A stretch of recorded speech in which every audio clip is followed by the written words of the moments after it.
Everybody, and welcome. I'm Carol Russ, the current and past president of the League of Women Voters, and I am so excited. Tonight we have two people here who really know their stuff, know the talk of the town, actually know the truth of the talk of the town, which is a whole other thing. That's a different program. We pretend to. It's with the Yes. wine tasting. Yes. Yes, and we do have a wine tasting next door, so if you hear some background noises, because maybe some of the audience will be sneaking in and out, I don't know. So yes, our local league of Lake Forest and Lake Bluff decided at the last annual meeting to have an emphasis on transparency in government, which sounds really easy. It's not so easy, in fact. But in a year when there's lots of misinformation and disinformation, it certainly is a stellar idea to try and pursue that. And most of us get our news where? At the grocery store, cocktail party, soccer game. And so it's good to know that there's an issue to find out about, but are you getting the right information? Maybe you are, maybe you aren't. We all are passionate about our beliefs. And so tonight, Hot Topics and Hot Cider, the talk of the towns with an S.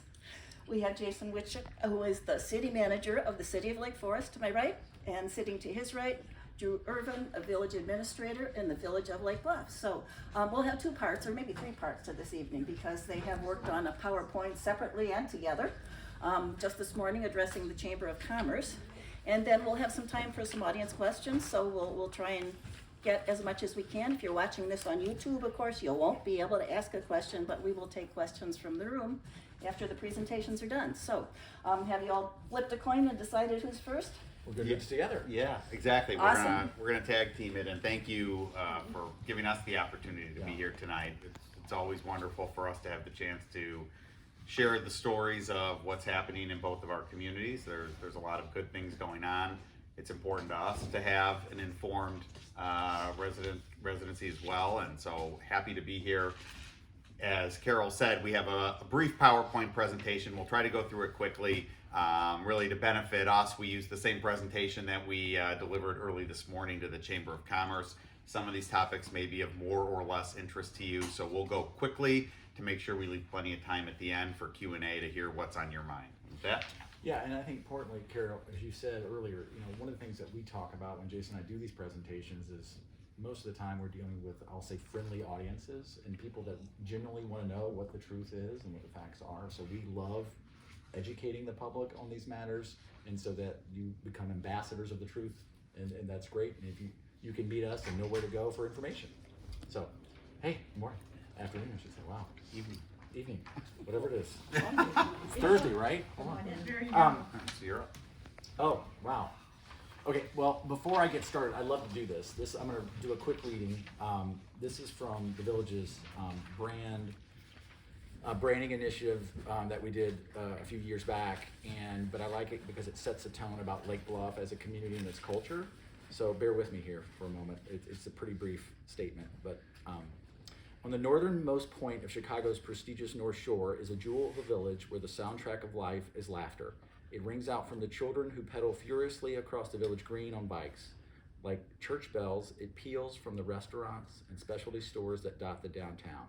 It is the undercurrent and the shouted greetings of friends and neighbors on the streets or in their backyards. We are friendly, we're laid back, we're family fun, charming, small town. We are North Shore living, Lake Bluff style. Nice. Thank you. I always think that rings true, and it's a quick, get everybody's mind right in the right place as we go through these matters and issues, but kind of maybe how we all approach and what we're really all about. So, high level finances in Lake Bluff, excellent shape. One of the greatest, I'll say single greatest indicators of the health of the village of Lake Bluff is our sales tax. How well it's performing. Lake Bluff is, over the years, some very smart land use decisions by leadership has resulted in a diverse land use system which produces a diverse set of revenue streams. In this case, you think of Lake Bluff has a lot of auto dealerships.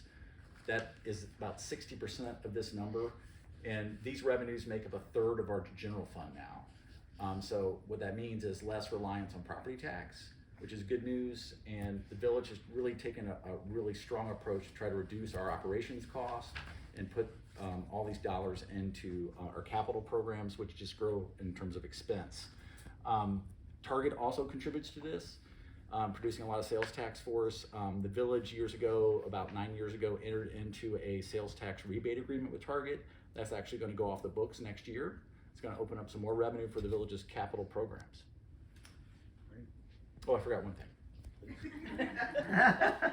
This is taken from the village's monthly finance report that's on the village's website. It's information. This is not, hard to find. The village has its annual reports, annual financial reports, its budget. All this information is on our website if you ever want to find it. Easy to find. And just high level, again, this robust economic situation for the village has resulted in the villages, and we maintain a AAA rating from Moody's. So. Well, similar to Lake Bluff, City of Lake Forest continues to find itself in an exceptionally strong financial position as well. And I always love to say that it really doesn't happen by accident. It's a credit to current and past elected leadership within the city, which tackles financial issues and challenges with very long-term time horizons. And specific to that is addressing long-term financial liabilities. In the state of Illinois, public safety pensions are a growing problem, soon to be a crisis for a lot of communities. Lake Forest has been very proactive in getting ahead of the curve on that and has developed a really sustainable funding model.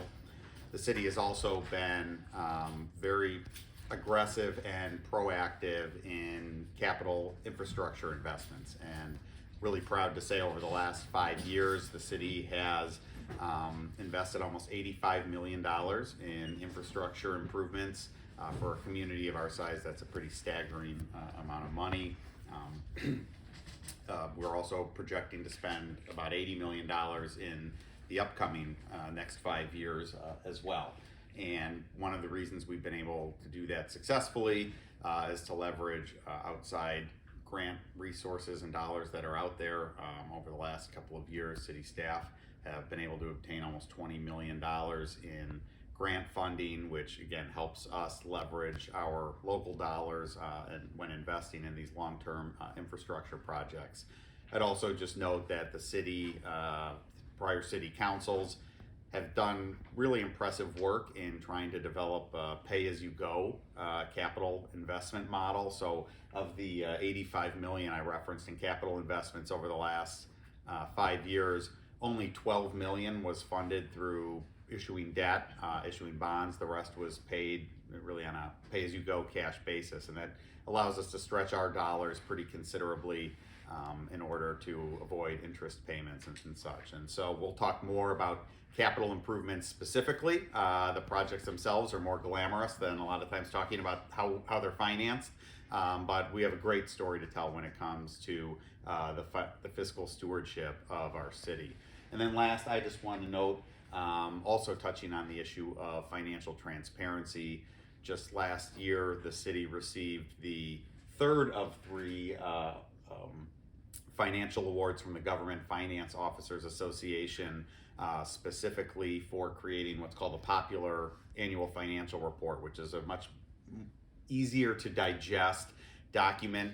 We certainly have all of our budgets and audits available, on our website, but we also know those can be pretty daunting for your average layperson. And so this document allows, it's interactive. There's a lot of visuals and graphics in it, but allow people in real time to track the financial performance of the city.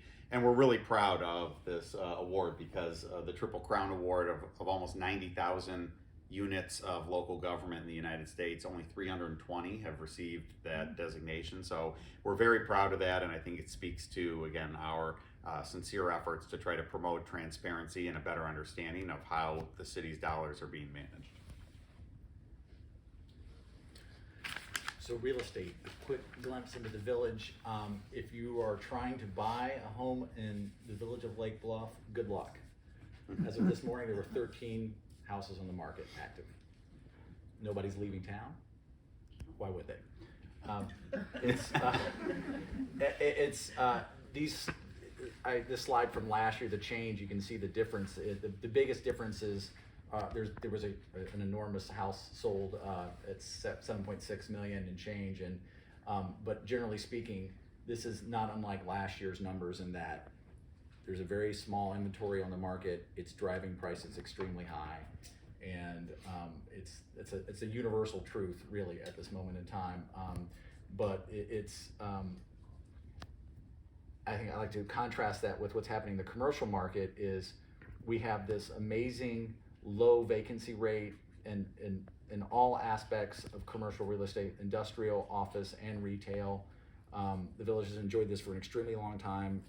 It is, like Jason said, most of these things are not by accident. There's lots of planning that goes into work. The village years ago did a Waukegan Road corridor study, which is the village's kind of where if you want to say the downtown Lake Bluff, it's lovely. It's the lovely living room.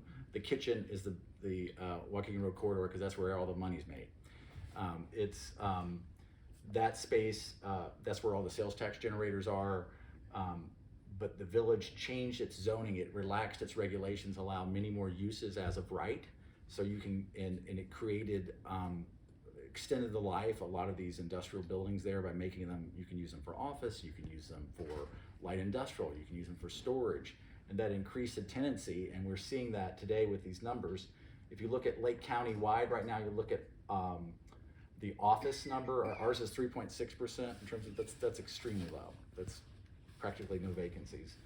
I think it's 16.7 in Lake County right now, and that number, that's a number to watch in the coming years. There's gonna be a big reset with you see post-COVID. We're just all starting to see what's gonna happen with that. We don't know how that's gonna end up, but a lot of real estate professionals are saying, 30 to 40% is where that number is gonna end up. So I think Lake Bluff, again, leadership has positioned the village to be ready and in a good place to meet that head on. The other thing I would mention is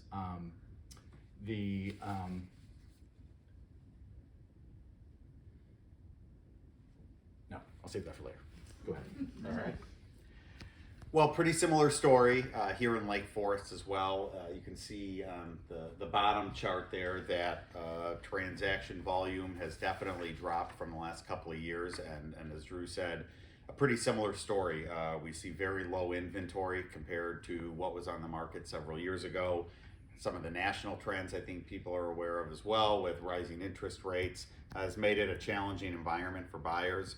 The flip side of that is we've seen, as you can tell from the graph on the top there, is that it has translated into higher purchase prices. So much more difficult right now to buy a home in Lake Forest, but if you own a home in Lake Forest, your property has been increasing in value. And I know if you kind of look back over the last 4 or 5 years, those are fiscal years, you can see at the bottom, but in FY20, the average residential purchase price in the city was about $850,000. This year, it's close to $1.2 million. So that's about a 35% increase in home values within the community. So for those of us who own a home in town, I think good news. Again, a little more challenging for those who want to move into the community.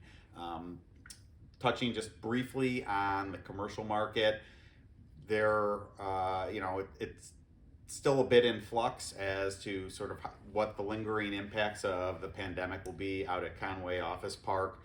We've been fortunate that we haven't seen any significant departures as has happened in other areas within Lake County. The quality of the office space out there is really top notch, and I think that positions us well. We have seen that a lot of the largest employers are out there this calendar year are beginning to require their workers to return to work. So I think it'll still be probably another 2 years before we really understand where the impact of COVID and remote work has sort of settled in with the office park out there, but we're still incredibly well positioned compared to really almost any other office park you can find anywhere in the county.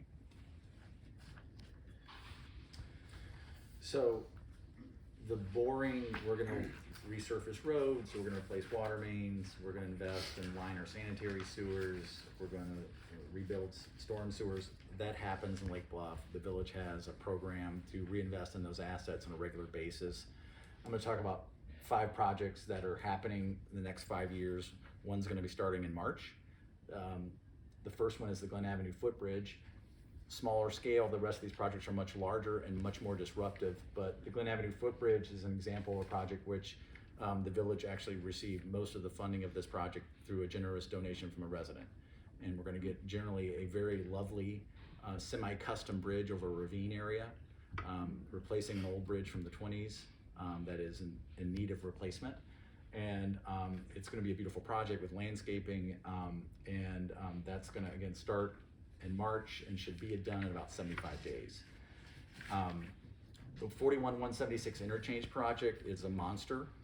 It's a $55 million project. The village, good news, the village's its share of the ledger and of the expenses of that project is less than 1%. That's good news. So less than $500,000, but it's going to be very disruptive, and they're literally moving utilities right now to get ready for that project. It's been talked about for decades. It's going to happen in the next 5 years.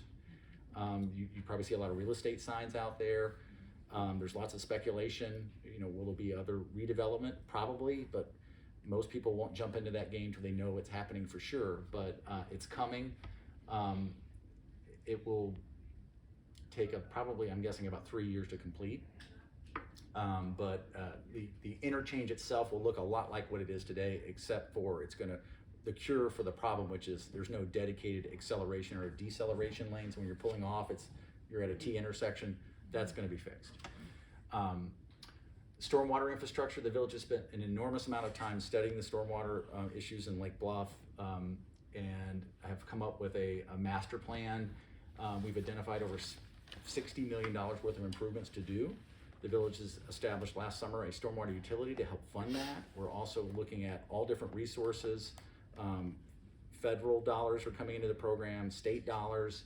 Right now, we are on the verge of completing the phase 1, and we'll complete the phase 2. So that's like the design and land acquisition necessary to get everything ready to actually do this deep tunnel project, which is about a 6-foot tall diameter tunnel that will go from the viaduct out up Sheridan Road and east on North Avenue, then out Lillian Dell into Lake Michigan.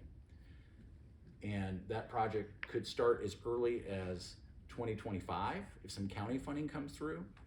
But we're still waiting to find out if we're going to get that money. That's some ARPA money that's hanging on that we may try to jump a hold of. It's an exciting project. Again, it's been a long journey to get here, but hopefully I think the village has a good plan now. Green Bay Road and Bridge project, that is starting in the March of 2026 for sure. The village got 75% funding on that from Council of Mayors. So the village's share is only 25% of that project. It's about 6.7 million, and we'll start with the bridge and redo the deck of the bridge, and that'll be pretty much from March until November of 2026. There won't be a bridge.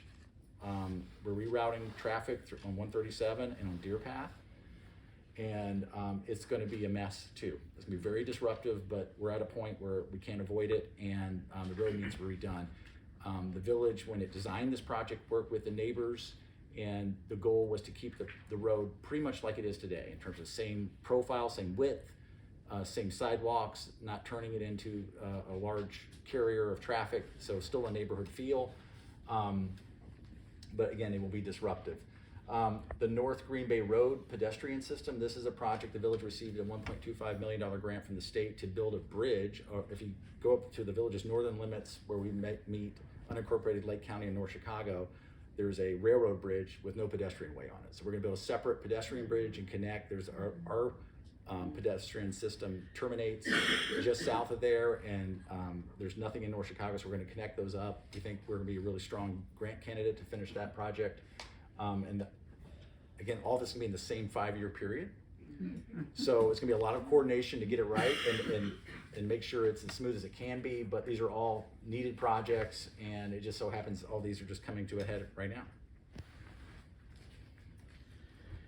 Well, similarly, in Lake Forest, as I said this morning, that one of the challenges for us is everyone likes construction projects when they're completed, but nobody likes living through them when they're underway. And we have a lot that's coming in the next couple of years, and happy to tell that story.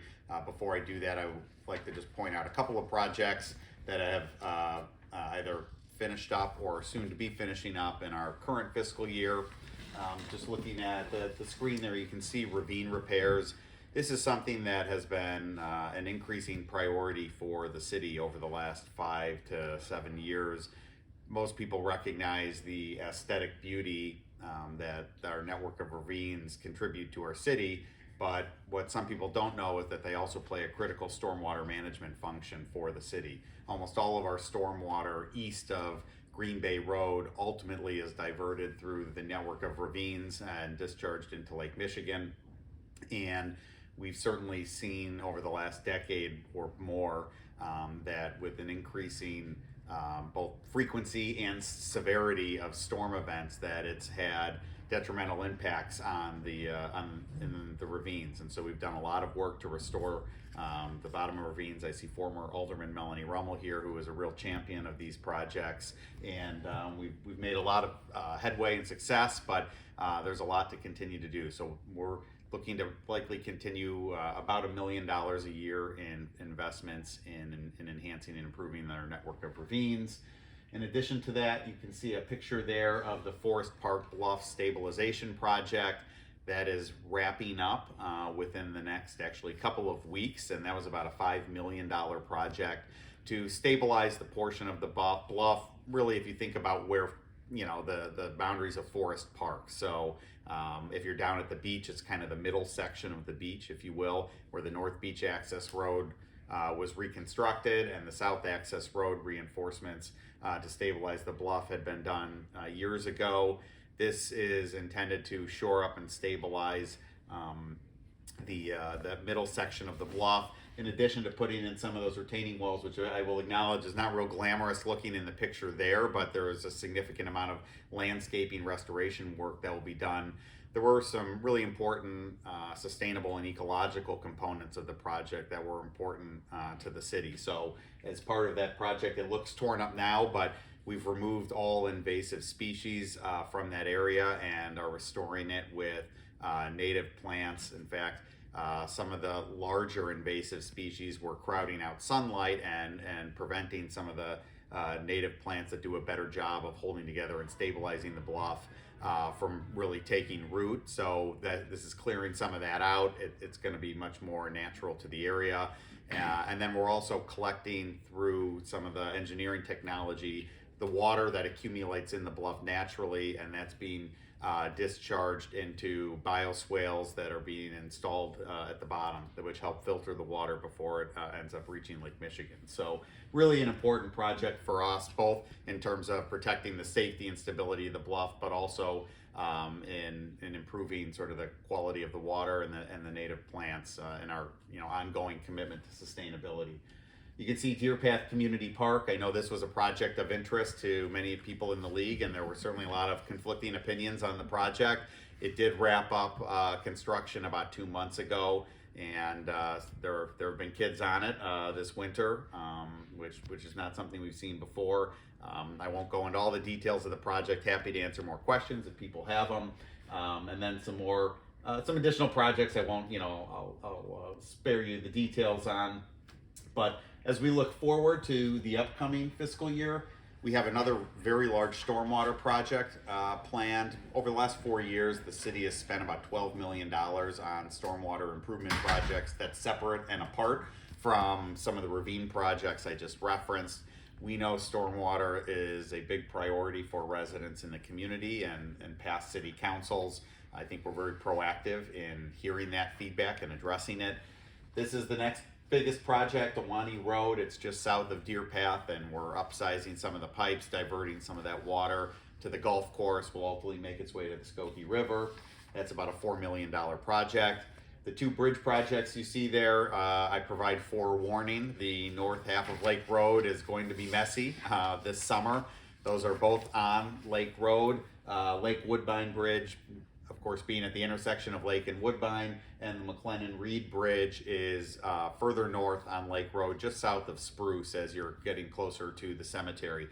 They're both in need of replacement. They're longer projects to complete because of the sensitivity of working around the ravines. We want to make sure we're not compromising the integrity of the ravine walls as we're doing this, and that makes them trickier projects. But because it is going to be a bit disruptive to the area there, the thought was to do them both at the same time rather than disrupt the area for 5-6 months and then go back 2 years later and do it all over again. So those will be beginning late spring, early summer. And then the last project I just want to reference is the Forest Park Beach Pathway Project. Most of you probably remember the old boardwalk that used to be there. Really thrilled to be able to talk about this one, not only because it's a critical need in ensuring accessibility to our beach from people walking over to the lake, but this has just been another remarkable example of the public-private partnerships that are a hallmark of this community. So to date, almost $1.2 million has been raised from private donations from residents in the community who are supporting this project. I always say, you know, where else can you find residents willing to commit their own financial resources to help better their community? So really proud to see the residents step up. We're hoping to have construction begin on this in March so that it can be completed by Memorial Day when the beach season opens. And it's significantly longer boardwalk than what existed prior because it's ADA compliant. Again, we wanted to make sure it's accessible for, it could be either people in wheelchairs or other accessibility challenges, or for young families with baby strollers. I actually get an enormous number of complaints with people walking with baby strollers saying, how am I supposed to get this down to the beach? Using the access roads is not a safe option. So really happy to see this project move forward as well. So I don't know how familiar you are with the village's recent regulations on gas-powered leaf blowers. I throw this up because to me it was humorous in that the village has not received such jubilation about legislation other than, I said this earlier today, the 21st Amendment ratification by the state of Illinois ending prohibition. But it's hilarious in that people have loved that it's returned the tranquil, you know, nature of our community. You know, the was it oral tranquility has been reinstated, and the board, when they instituted the regulation, said we're going to put it in place, we're going to look at it, we're going to wait 2 years and then revisit it and see if we want to dial it up some more. But it's amazing. There's not many things that we do. I mean, I think if we were in the business of giving away ice cream, there'll still be complaints. Right. But nonetheless, this is one that the village has received a lot of accolades for, and the board is proud of that. This is a sustainability project that the North Shore Water Reclamation District's doing down at the beachfront. They're building a 1 million gallon reservoir. From time to time, there's been catastrophic power failures, and it's produced overflow of sewage into the Lake Michigan. And so they built this basin. There's actually one already down there at Lake Forest underneath their parking lot. Putting it in now, should be done, substantial completion by Memorial Day. The good news with this project, beyond that it'll reduce the flows of sewage in Lake Michigan, is there's some other amenities part of this project. The North Shore Water Reclamation District's cleaning up their pump station, which has never been attractive at all. They're adding landscaping, they're adding like a plaza area with outdoor showering, 2 outdoor showers, and permanent restrooms. So if you've been to Lake Bluff Beach, that's a win because there's only been good, yeah. So again, that should be done by Memorial Day. And then the yacht club will go back and restore their facilities. They're still working on their plans, but that's going to happen. Bird City, Illinois, both Lake Bluff and Lake Forest have been Tree City USAs for decades. Lake Bluff is going to dabble with Bird City, Illinois as well. So I don't know if you know there's not many cities that have that designation, but funny enough, there's a series of questions an application they look at, and do you have certain regulations about cats? And yes. And anyway, it turns out we met all the criteria, we think. And so just without doing much other than submitting the application. So hopefully that's another accolade we can add to our list of many in our trophy case. Choose Lake Bluff update. That's actually historic preservation. It's a Choose Lake Bluff program. It's something that a Historic Preservation Commission worked on for years. And it's a carrot rather than a stick program. It's all incentives. And they recently approved 3 substantial ones. One is if your home gets landmarked, you're a local landmark in Lake Bluff, your building permit's free. That's substantial. The second one is you can get a property tax rebate of up to 50% or $2,000 on your Lake Bluff property taxes.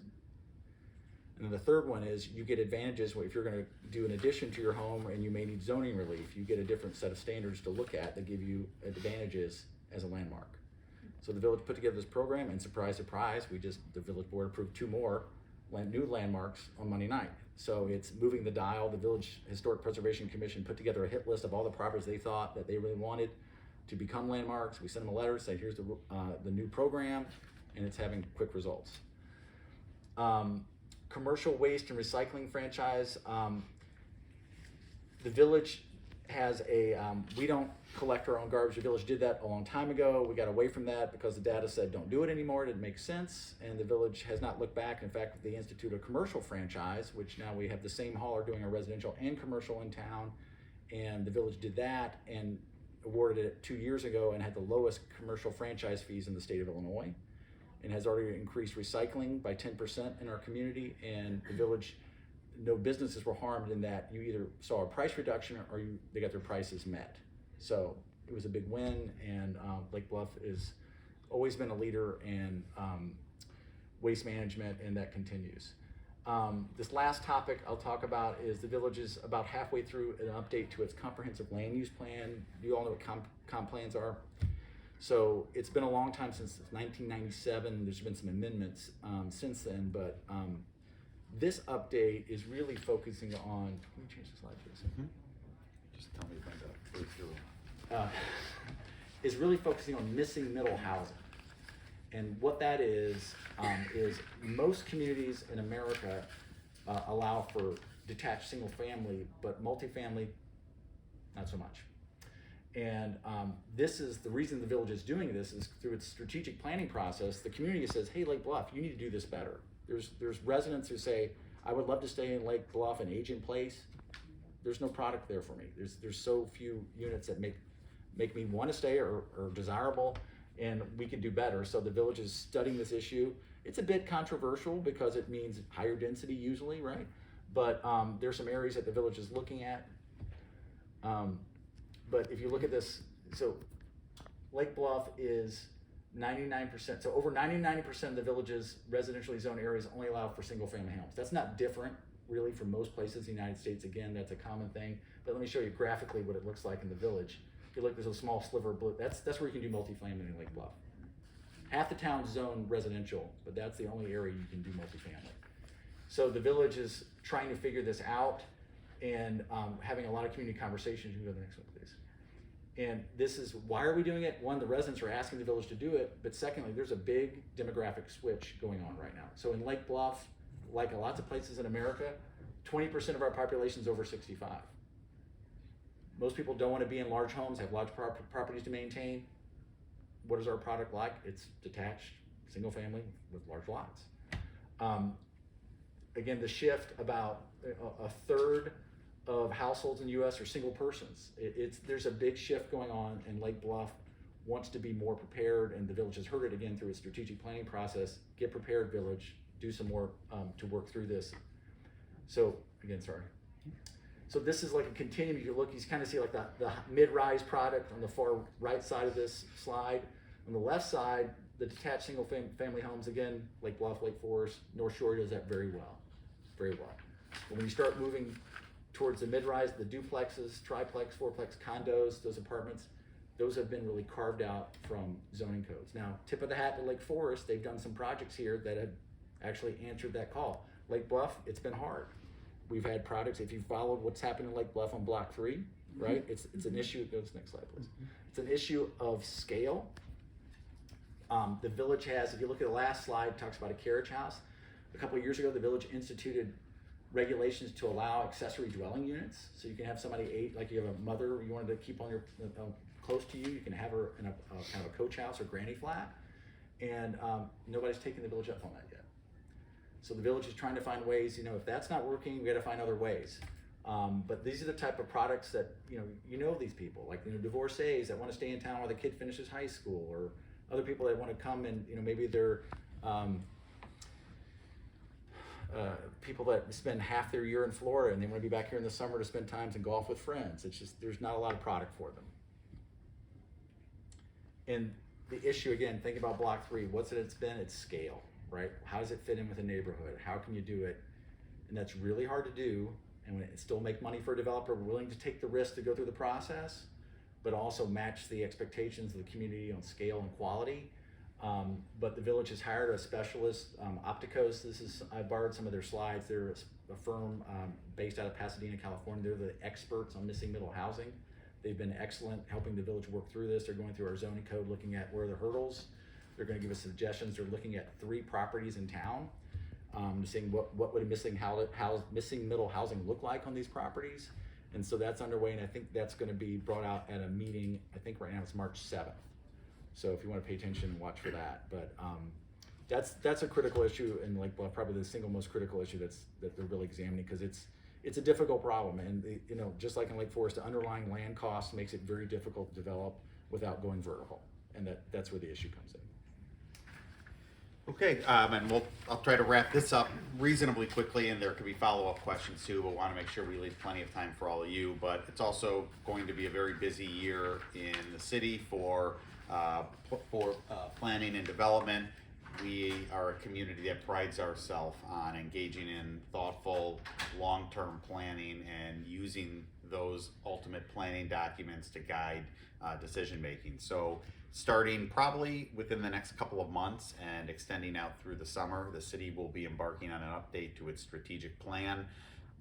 The strategic plan, for those that aren't familiar, it's really an opportunity for the community to identify sort of goals and values to determine what it is we want to be as a community, and from establishing those priorities and goals, use those to, again, drive future decisions, whether they're policy decisions, whether it's resource allocation through the budget.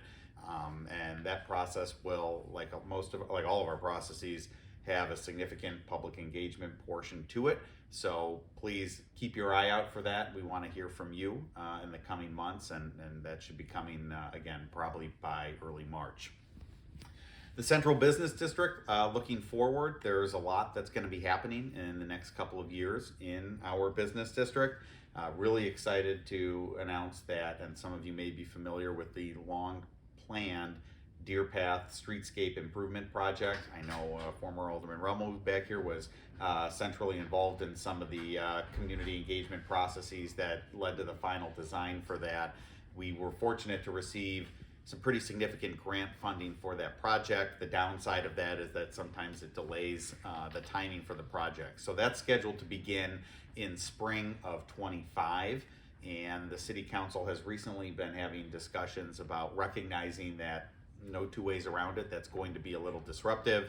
Should we look at some other improvements in the area as well, just to do it all at once? So let me step back. Deer Path Streetscape is really from looking at Oakwood to the west, extending east to Western Avenue, looking at pretty significant landscaping, streetscaping, hardscape improvements. And we're going to be looking at whether it makes sense to do something similar on Bank Lane from the Deer Path Inn at Bank in Illinois, extending north all the way through the heart of Market Square to Wisconsin, to where Hometown Juice and Coffee is. And so we're in the middle of engaging an engineering firm to assist with some design work as we think about what that design will look like. Very similar to the Deer Path Streetscape project, we'll want to have some significant public engagement to help decide what that should look like. But ultimately, while we have a beautiful business district, every couple of decades or so, it's time for a little bit of a facelift, and we think there's real opportunity there to enhance and improve the aesthetics of it. The last component of that I'll acknowledge is some infrastructure analysis that's going on right now. While we're tearing everything up, does it make sense to look at the underground infrastructure, stormwater, just water and sanitary? Are there needs to increase the size, both for current capacities, but also to plan for potential for development? Development, I know, is an issue that is of particular interest to many people in this community. We just wrapped up the Central Business District update chapter to our comprehensive plan. As we look forward and thinking about what the Central Business District should be, the main themes that came out of that process were recognizing the need to protect the character and architectural integrity of the central business district, but also recognizing that there are some properties that present real opportunities. We do have some properties that we've all walked the business district, we understand that probably not only don't enhance the architectural character of the business district, but may in fact detract. So how can we position ourselves to have thoughtful redevelopment of some of those properties?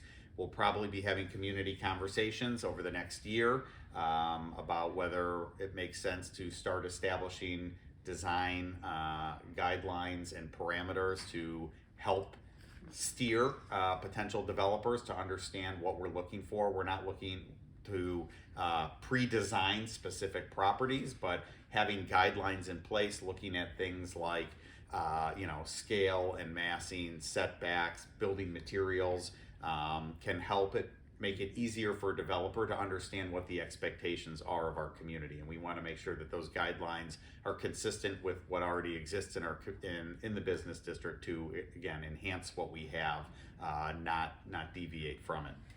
And sorry, I have to keep looking back because I know there's a lot on this slide. The last part of the comp plan wrap up is looking at our housing chapter. Drew referenced, the challenge that always exists in thinking about how a community diversifies its housing stock. Lake Forest has made a lot of efforts over the last 10 years, 12 years, beginning with the Kelmscott apartment projects of trying to create more multifamily housing for a lot of the reasons that Drew referenced. We'd heard a lot of feedback from residents who wanted to, for a variety of reasons, were looking to downsize, wanted to remain in the community and age in place, and didn't feel the housing stock existed. And at the time, it really didn't exist. We also know that those type of developments don't come without controversy in the community. So we'll continue the conversation about where that balance exists. Are there gaps in sort of the current balance in that inventory? There are very small, but technically there are a few areas out on the west side of town that could be viable for future small-scale residential development. Does that make sense for the community or not? I don't know. That's, again, part of a community conversation that I think we'll have. And then just a couple quick updates. Northwestern Hospital, the parking garage that has been under construction for the last year plus is nearing completion. In fact, I think it's supposed to be open within the next month and a half. That's adding nearly 1,000 new parking spaces to Northwestern Hospital, which is sorely needed. I think anyone who's had to go over there knows how difficult it's been to find parking. So happy to see that coming to completion. And then an expansion of the hospital itself, adding 2 new pavilions on the southern edge of the campus there is underway now. That, when it's completed, will add about 90 additional beds to the hospital. By the time that project is done, Northwestern will have invested about $1 billion into that campus, so it's been a huge investment. We know there have been some growing pains for the hospital. I know they've had some staffing challenges, but I know they're working through those. Ellowa Farm, this is something I'm really excited to be able to talk about. The city council recently amended the special use permit that is governing the Ellowa Farm property. Some of you probably know that it used to house in part the Wildlife Discovery Center, which was beloved by many in the community, but really wasn't viable for us to continue when the longtime curator retired. As part of the new proposal, the Ellowa Farm Foundation is taking over complete control of the space and is really re-envisioning the property to tie more closely to the mission, food-centric mission and vision of the foundation. It's going to be offering expanded dining options in the evenings, on the weekends, as well as a daytime cafe. So if you're out walking in Middle Fork, Savannah, and you want to stop and have a coffee and grab a scone with your friend, you're able to do that. So really excited to see that move forward, and they should be completed with their project probably by early summer. And then this was always of interest to the chamber folks. Maybe it's of interest to you as well. But we continue to see a lot of interest in restaurants coming into the community. Sophia Steak, which has done very well since it opened, is expanding its footprint to add private dining Toco, which is an Italian restaurant. They have a location in Winnetka, is opening in the old Westwood Square space right next to Duffer's Pub. They anticipate opening probably early to mid-June, and in addition to the indoor space, we'll be utilizing that interior courtyard for outdoor seating. And then Once Upon a Bagel, if anyone's familiar with it, it's moving in within the next couple of months on Deer Path, where the old take-home pizza place was. And then my last message, again, in the interest of talking about transparency, always encouraging everyone to stay engaged, stay connected with the city. We have a lot of platforms and mediums that we use to try to get information out to residents in the community. Some of the more traditional ones, of course, like website and email, our weekly e-news blast, social media. I also love to always recognize the Lake Forest Love blog. If people are not familiar with it, it was actually the brainchild of our former alderman Jennifer Karras, which was intended to highlight unique stories of residents, businesses in our community. We have so many remarkable people who live in this town who have wonderful stories to tell, and it's really been a great platform to be able to do that. So please continue to stay engaged, follow us, and turn it back to you to bring it on home. Shocker. Yeah. We have channels too. Yeah. So, Lake Bluff, similarly, website, and when we've done our surveys of our community over the years, it's residents still love getting the paper newsletter. That's our number one source for village information. Surprises me, but it's true. Then the weekly e-newsletter, which we put out every Friday, which I think a lot of people really enjoy. And then the last one was through, I think, newspapers, but I think that's probably dated now. But social media has never really taken off, from what we see, and probably our best social media channel is through our police department. People pay attention to that one, so we use that one and kind of really only spend a lot of time on that one. I talked earlier about the comp plan update. If you go to the Lake Bluff website, there's actually a map, an interactive map. You can, if you drop a pin somewhere and say, hey, I like the Lake Bluff Village Green for this reason, or have you ever considered doing this, or putting a stop sign here, or making this a boulevard, or you can drop pins and put comments in it. We're collecting data that way, and residents, it's actually very entertaining to read and review, because there's people who can either put a thumbs up or thumbs down on ideas, so it's pretty entertaining. It's worth checking out. Farmers Market, always a success story in Lake Bluff, and then so it's like I said earlier, Jason and I are always interested in, and the village boards are always interested in feedback, and I don't think that's a difficult thing for community members. They always seem to find a way to communicate when they have issues.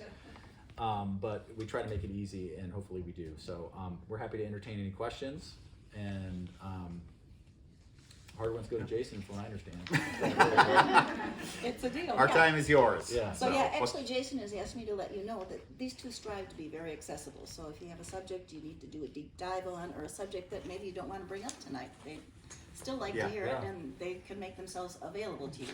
So alas, those of you, we have a full room, those of you behind the camera will not be on camera. We also may not get audio very well, so if you could try to not make a long speech, but actually have a question, that would be very helpful. And if you could help us a little bit with the audio, if we need to restate the question or we get lost in the weeds somehow, if you want to redirect it, that's good. But we're ready to take some questions, and we'll freelance it through. Please go ahead. I have two questions. The first is, I noticed I was super impressed with the retail occupancy rate in Lake Bluff, like it blew me away. But how is it in Lake Forest? Sure. Can I help?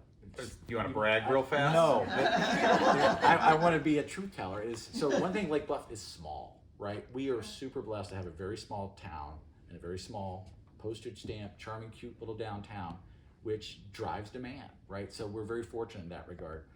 Lake Forest is a much larger downtown. If you look in Highland Park and you get bigger and bigger, it's difficult. And when retail got turned upside down with online shopping, most downtowns have never really fully recovered very well, and Lake Forest is exceptionally doing well, but it's a lot worse. You got to take the train down south, and you go down the North Shore. It's not a pretty picture, and it's difficult to convince people to do such an investment in communities, but.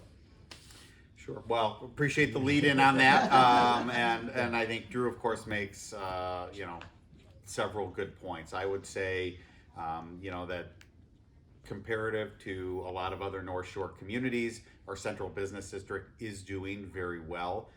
We're not immune to some of the challenges that exist with brick and mortar retail. Some challenges that we have, in addition to just sort of broader national trends, is that the rents are high in Lake Forest, and we also have a disproportionate amount of property that's owned by a small handful of individuals, and sometimes that can make for challenges as well. But one of the things we've been seeing, and one of the areas where we received a lot of feedback when we were engaging in our comprehensive plan update specific to the central business district, was a realization that our business district will not be able to survive on retail alone as we look into the future.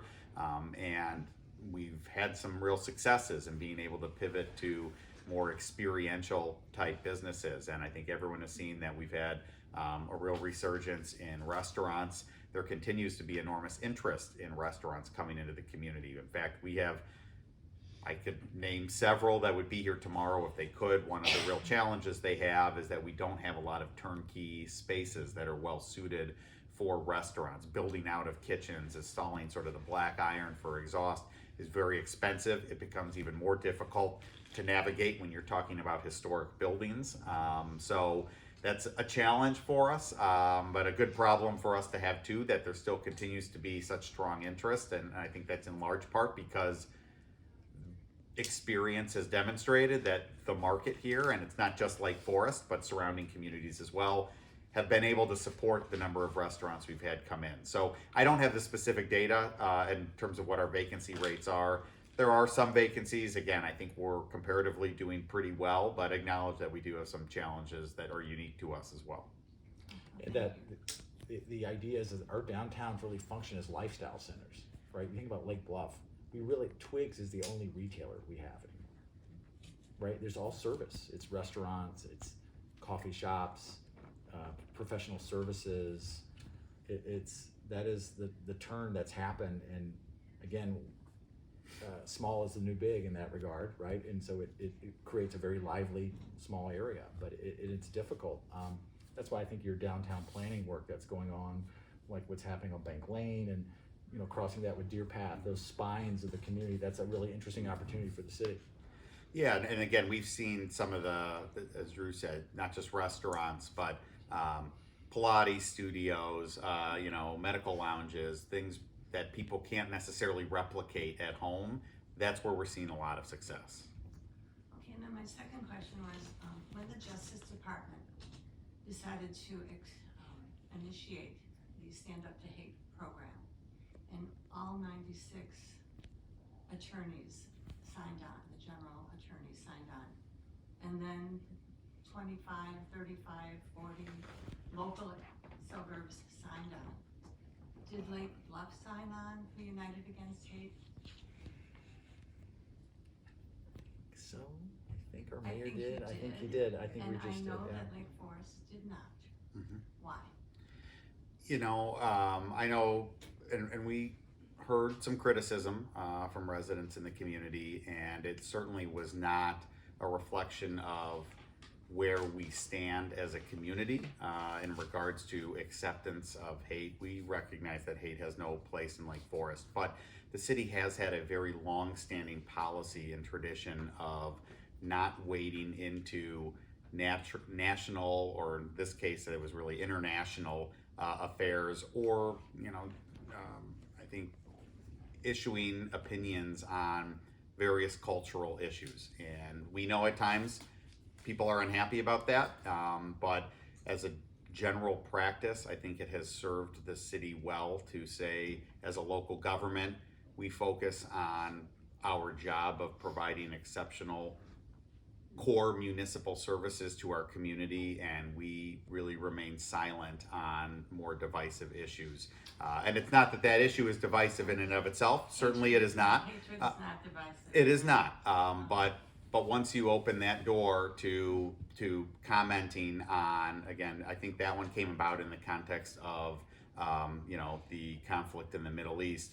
once you provide comment on that, it becomes much more difficult to say no to other requests. And I can tell you that the volume of requests we receive from people looking for the city to provide comment on, myriad Proclaim. cultural issues on both sides of the political spectrum. It's a lot, and we Weekly. also, it is weekly, and we recognize that that has the potential to be particularly divisive in a community like Lake Forest, because we're really a purple community. It is not, it's easier for people to perhaps take stands if you're, ideologically 80-20. We know we're not that.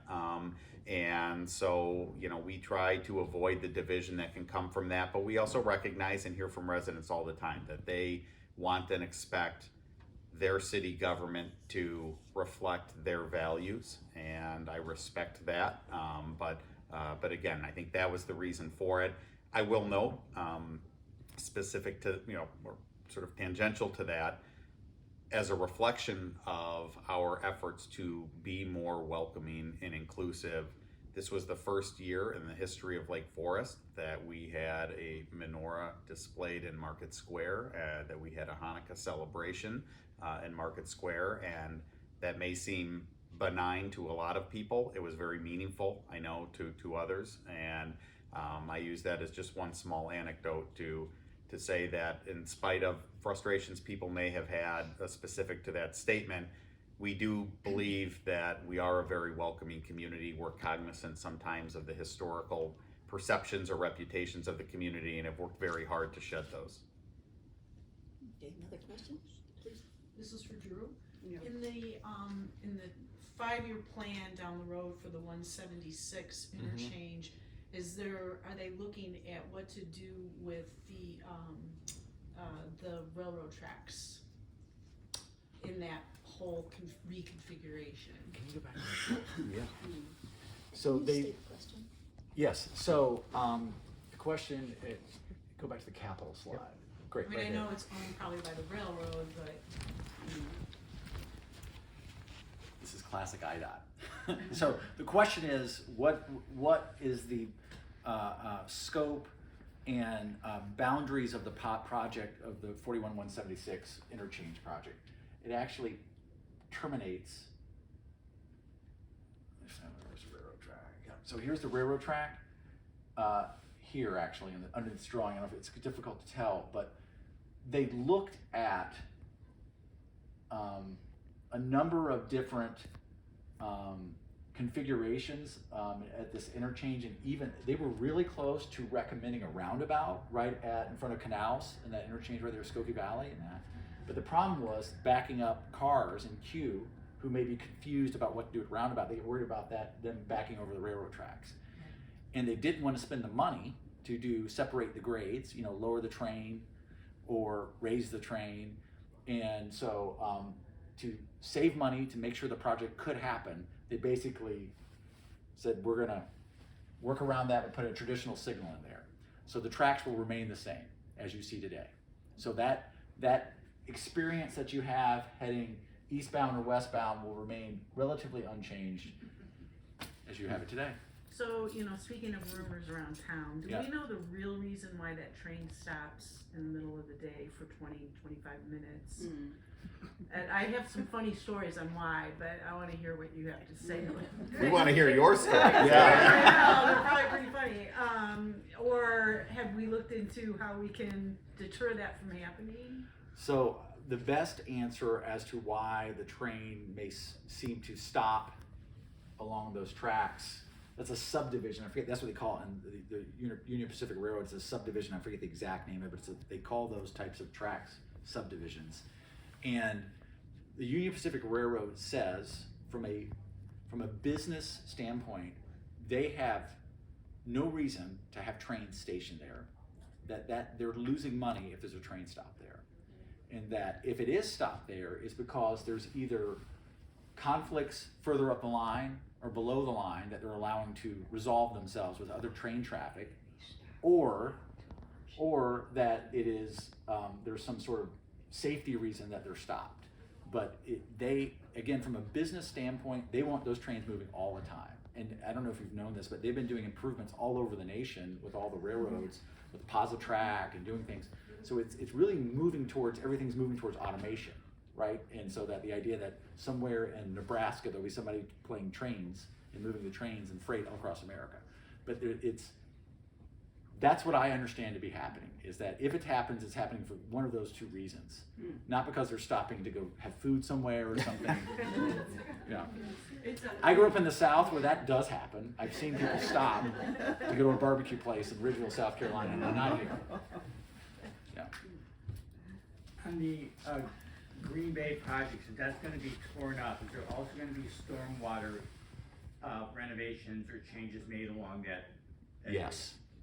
Yes, which is, it's ironic that there are stormwater problems on Green Bay Road, because that is the line that, separates Right. stormwater falling from east to west, and yet it just stays there. Go figure. But yes, So what is the plan in the village with the big concrete circle? you refer, right, so, not the, no, the the two big downtown- share, not the two big share, Yes. right? right, yeah. So, downtown Lake Bluff, right in front of Minavasi's, the village, we've done most of our downtown in terms of redoing the streetscape like they're talking about doing on Deer Path. And it's been exciting, but also everybody has an opinion about what should happen there.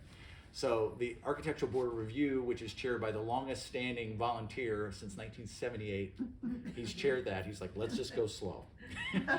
And so that's what the village has done. So we did nothing for a little bit. Then they had a local craftsperson make 2 large Adirondack chairs that from locally sourced wood and place them there. I read this article. Yes. Yeah. Thank So you. great story, right? Sounds good. And that's one of those things, if you go on the website about the comp plan, there's like 30 comments like, where do these chairs come from? Who thought this was a good idea? Right? And so the short answer, they're gonna be relocated. We're gonna put them on the village green and try to work with the park district and put them at the Perfect. beach.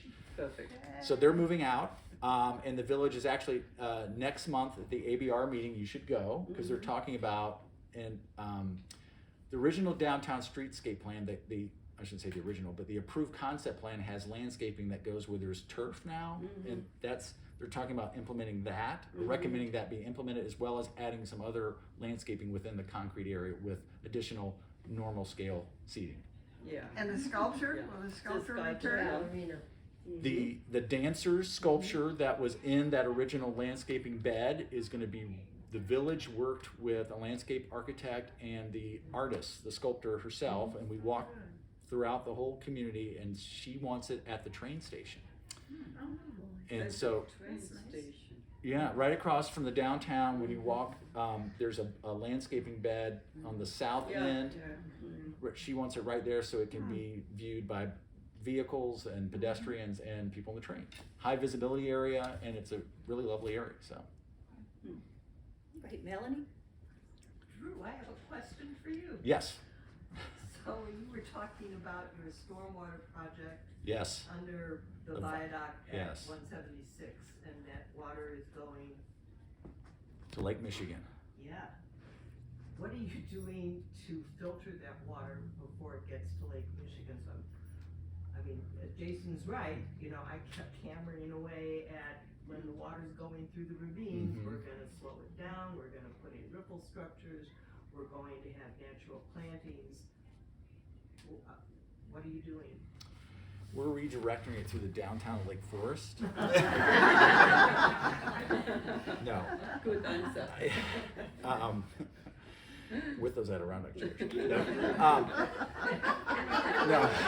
Put a nice sculpture there. Yes, no, it's not uncommon to try to capture sediment. There's essentially at East North Avenue and Maple, right before you get to Lillian Dell, there's gonna be a large structure, like a fallout, like where water will flow and there'll be like a normal flow, and that sediment and weight and like heavier materials, oil, petroleum products, gravel, sand, all that will fall out and be cleaned out, and so it gets removed before it goes out.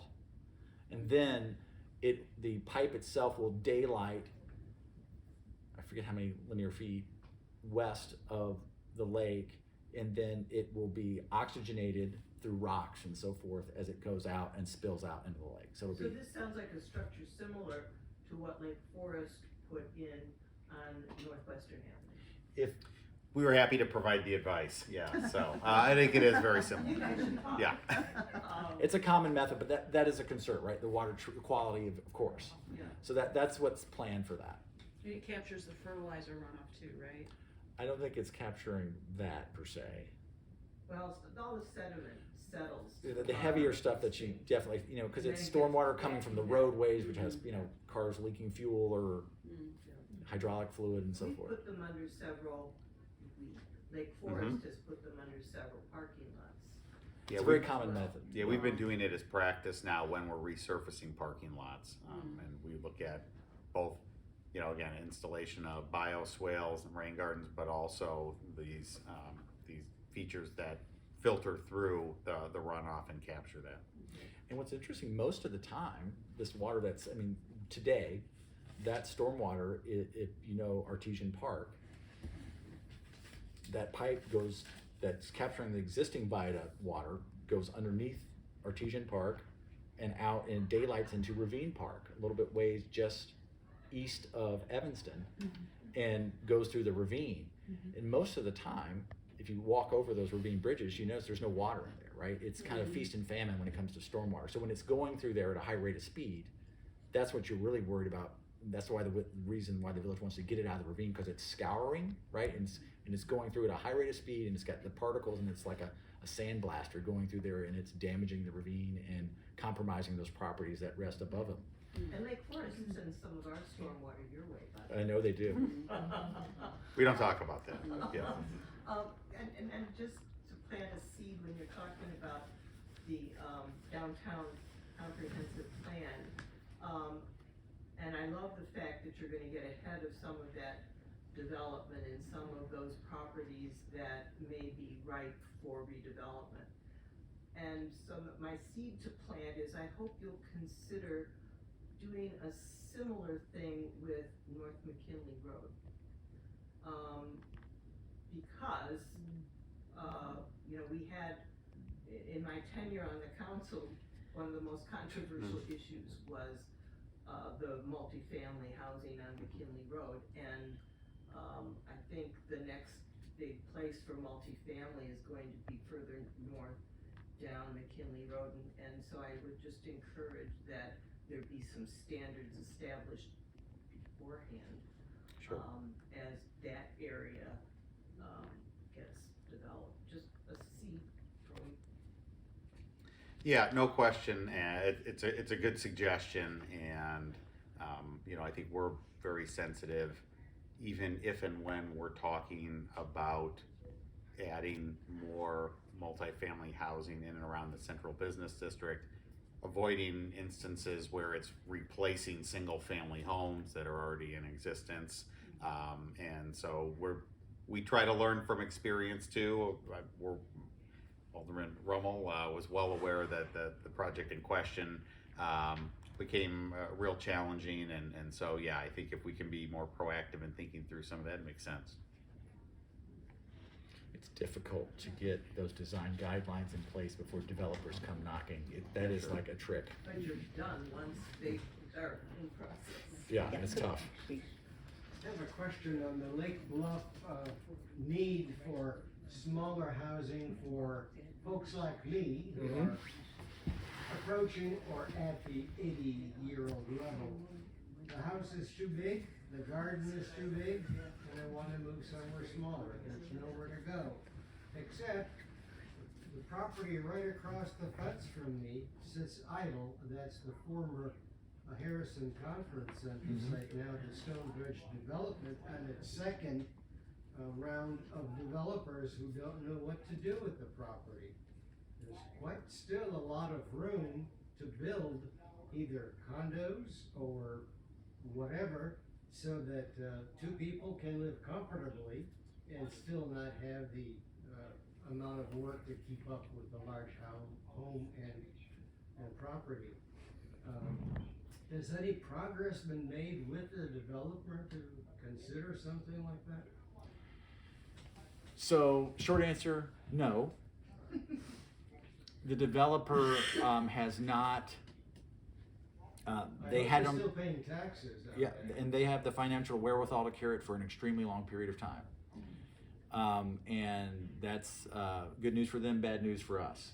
The village has always been open about wanting to see that property develop. The previous development, to your point, had a variety of housing typologies. It had the historic preservation of the manor and the gatehouse to be cut up into condos.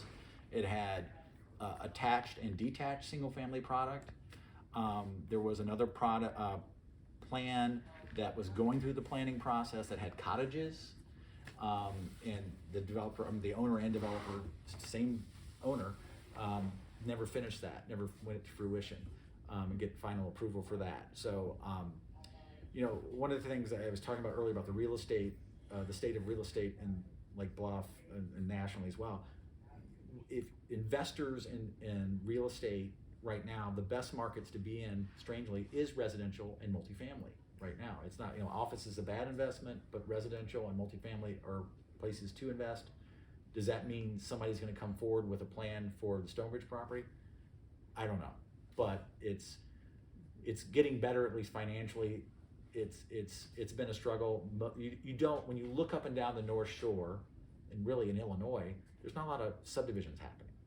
There's just not. I mean, there's a lot of activity down south. Look in Texas, look in Florida, south of the Carolinas, lots of development there. But it's just not happening here, and for a variety of reasons. But I think one thing that Lake Bluff is, again, it's ideal in terms of fantastic schools, all those amenities that are part of our communities, and there's not many, I'll call it green fields left. There's, further south, you have in Glencoe, the Hoover property that was carved up in a subdivision. That's also sitting idle.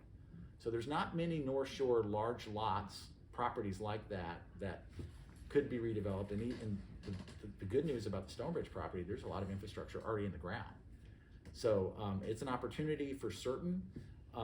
As far as the missing middle housing, different typologies, the three properties that the consultant that is looking at is actually west of there, the West Terrace, the village's 10 acres where they looked at doing senior housing. They're looking at that property, and they're looking at Block 1, the north side of Block 1, and then also Block 3, which again, if you remember that exhibit I had with the small blue, that was within the blue.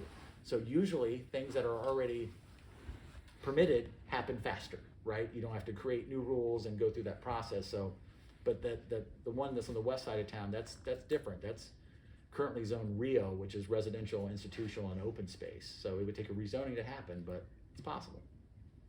Okay, another question? That's actually my question, is an update on Stonebridge. Mine but, too. Yeah, it's gone through owners ever since Harrison shut down. Who owns it right now? The Roanoke Group Roanoke still does. still does. Please, Annie. I have sort of a tangential question. I'm a sports fan, and I love the Bears, and I love the fact that the Bears call Lake Forest their home. There's a lot of rumors about Bears moving. Have they approached the city at all about moving their fancy campus off Sure. Field Drive? Yeah, no, it's a great question, and I'm glad you asked it, because I do get that fairly often, and very pleased to say that no, while there's still a lot in flux in regards to a potential relocation of their stadium for, actual games, and Arlington Heights being, of course, in the news, perhaps some alternative sites. There's been no indication from the Bears, in fact, quite the contrary, about any interest in relocating the Hallis Hall complex and facility. They invested a significant amount of money in that complex 5 or 6 years ago. It works very well for them. In fact, I think they really enjoy sort of the privacy and seclusion that it affords, for training and other needs. And really, when you look at, not to digress, but when you look at sort of the modern trend for building new sports stadiums, the model has been to acquire enough property to develop revenue generating uses around the stadium itself, entertainment districts, especially for an NFL franchise. There's only, even with the preseason, 10 days a year where there are games being played.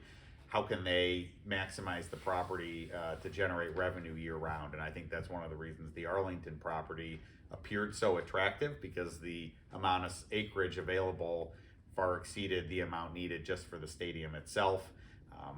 So that's all to say, relocating front office operations and training facilities to that property, while in theory consolidates all of their operations, it doesn't provide any opportunity to generate additional revenue for the franchise.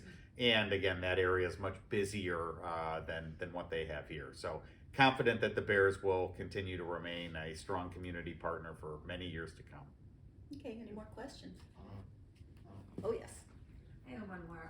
My husband was approached by people that wanted to break into our home, and they were dressed like they were city employees. And there's been quite a few others in our neighborhood and in our group. One who was in a wheelchair, who had his car stolen.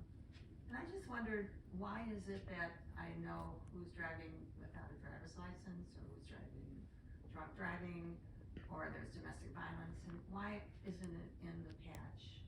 Why aren't the police publicizing the crimes that are occurring in terms of attempted burglary? Sure. Well, and I can't speak to the patch per se. I believe we include those in our police blotter. I know that we regularly, when I had the slide up about the various methods of communication we have, we regularly try to push out information in our e-news and elsewhere about tips to avoid some of those ruse burglaries. We're aware that they do happen. We always try to provide guidance to residents.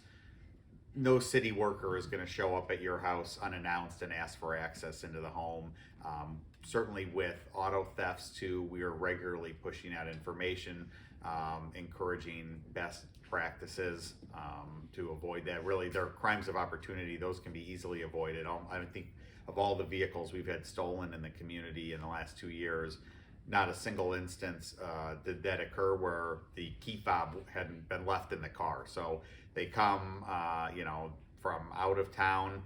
They will at night, move through neighborhoods. They just lift on the car handle door. If the door opens, they get in. As you know now, cars don't really have keys, so they get in the car, they push the button, and if it starts, they drive away. So these can usually be very easily avoided. But we are not in any way trying to hide from the community the reality that these have been happening. They're still relatively rare and infrequent, but we want residents to remain vigilant. We've also, for what it's worth, invested in the installation of flock license plate reader cameras throughout the community, and in fact, in many instances, have partnered with private HOAs to install those cameras.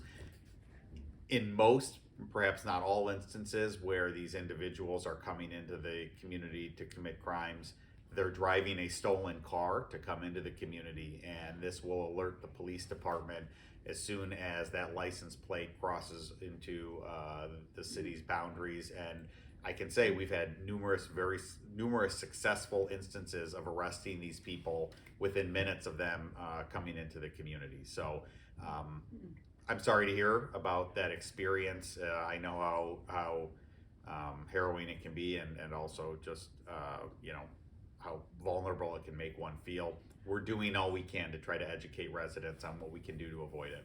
But you're not going to be talking about the quantity to the public. You're talking about how to prevent it and be vigilant.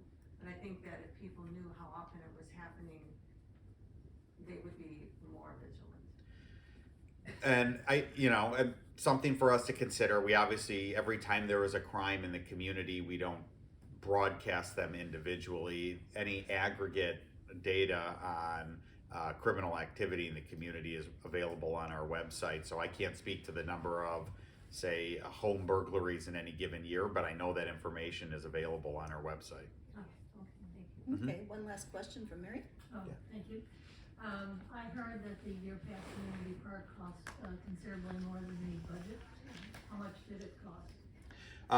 I can tell you that's not true. The project, there are a few small remaining punch list items that need to be completed, but by the time it's done, I think it will come in somewhere between $100,000 and $150,000 under budget, not over budget. The total project cost was, when all is said and done, will be right around 16 million, probably just south of that, but did not go over budget. Okay, Chris wants to answer. Just Yeah. one more question. I live near Sheridan Road, by Fort Sheridan, and recently there was an installation of a black, looks like solar. Mm-hmm. So, and I see them kind of around town. So is that the police department? Do they register license plates of stolen vehicles? Are they on the lookout? And what are those? Yeah, no, that's a great question. And in fact, those are the license plate reader cameras that I referenced. And again, they're not taking video in real time, so there's no concern that it's tracking your movements, but or speeding. I mean, it is. all that? It does not. No, it's not measuring speed of vehicles. It's only reading the license plate, and it really instantaneously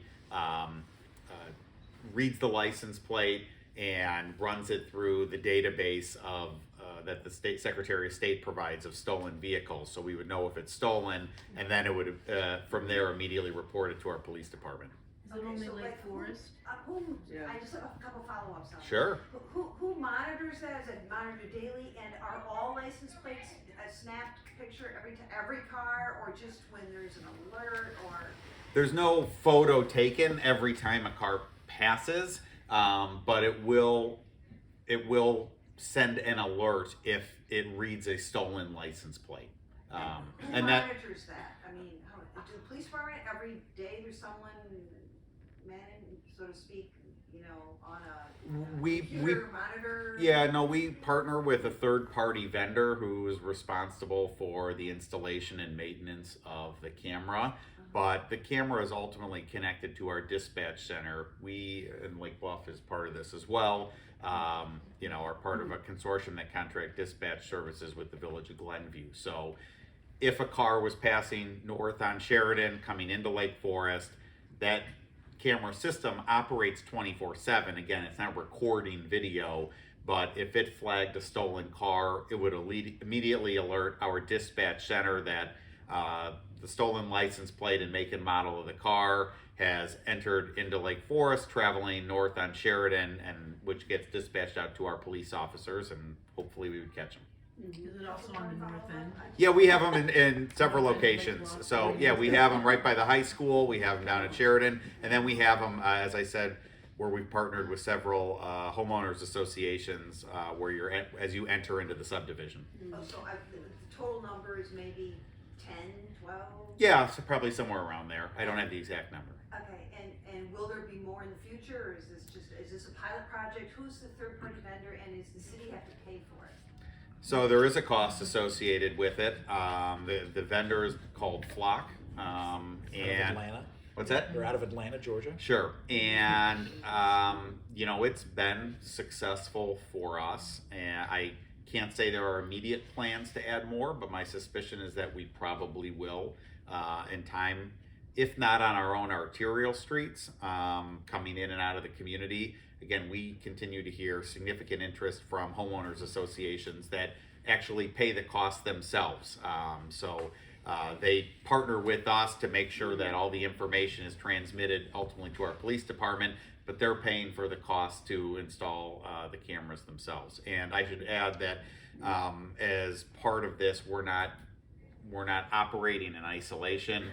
Up and down the North Shore, most communities have been installing these cameras because we've become more sophisticated in understanding the network or ring of burglars that are coming in to do this. There's a pretty good sense of kind of where they're coming from, how they're doing it, and that's not to say we're stopping them all the time. But the more we can be alerted when a stolen vehicle's coming into the community, the higher our chance of success of stopping a crime before it happens. Has that been publicized in the city? Because I haven't. Has that been publicized? As you asked, no, I can't think of us putting out any literature on it specifically. I'm certainly happy to have that conversation with our chief of police. But again, they've been successful for us. I certainly don't see any reason why we would stop the program, and it's quite likely we may look to expand it into the future. I'll piggyback on that a little bit. So it is, I won't say it's ubiquitous, but it's almost everywhere. Lake Bluff does not have the static cameras like Lake Forest does, but the village at Monday night's committee, the whole meeting had a conversation. They're interested in seeing if they can come to terms with Flock. We had some agreement issues with them, but right now, Lake Bluff patrol cars, officers have them in the patrol cars. So when they're out on the streets, they're getting the same data, and it gets pushed to them through the dispatch, a suspended license or whatever. So that's already happening now. We just don't have the static cameras. So I wouldn't be surprised that if it happens. I don't know if there was an article on Monday. The state police is putting them out on state roadways too. So it's very common. What about if they have a warrant out for their arrest? Will that come up too, or is it just a license plate? You can set it up for the operator can set up for different types of alerts. Think about like Amber Alerts. You could also set up, say there was somebody with dementia who left their home. It's like, oh, this person shouldn't be driving or something. So you can use it locally and share, like Lake Forest can share with Lake Bluff. Hey, we're concerned about a resident. This is the license plate. So they can push that information out. And what's interesting, it's using the new technology to do it, but this has been happening for years. Think about it. We're putting out an all points bulletin for a blue Chevrolet, Camaro or whatever. It's been happening this way for a long time. It's just taking advantage of the technologies there. You're not paying to have an officer there anymore to do it. And so you're taking it's at a much lower cost, no pension. It's a good use of I think it's a really good thing. It's just that when you see these poles erected, I'm like, well, what is that? So I'm just thinking maybe information to the public on what it is. Sure. I think it's a really good thing. Sure. Yeah. No. Happy to have that conversation with the police department. I don't know if there's an operational reason that there would be resistance to advertising it, but I can't think of one. I don't have concern. Yeah. No. I get it. They're visible. Yeah.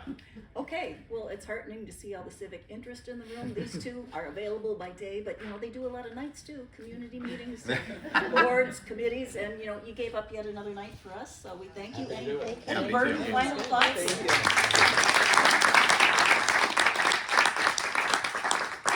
So thank you very much. Of course. Thank you. And happy to stick around for a few extra minutes if there were some final questions.